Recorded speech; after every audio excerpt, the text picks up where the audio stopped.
Прошу ответить, ваш жених. Так становятся молодоженами. Счастливые моменты торжества семья Киселевых запомнит надолго. Они скрепили свои сердца в день семьи, любви и верности.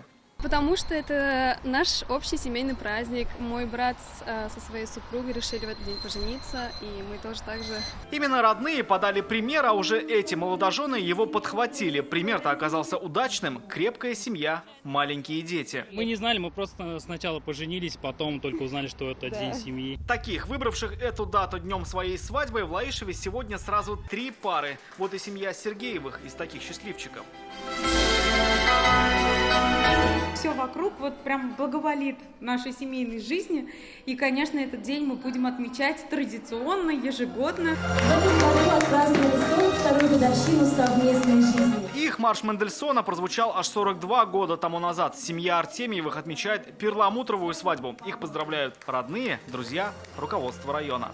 Секрет в нашей любви, уважении друг к другу. Ценим, во-первых, друг друга, любим, уважаем.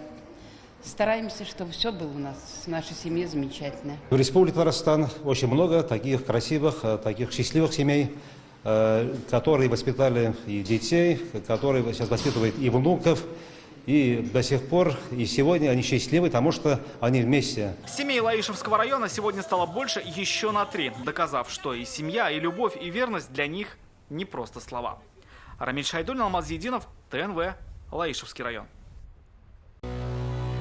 Наша рука помощи вашему бизнесу. Антикризисные предложения. Телефон 843 5 705 100. Көтелмәгән кунак көттөреп кенә интернет челтәрләренә дә килеп җитте. Хәзер бу фильмның барлык серияларын ТНВ.ру сайтында карап була.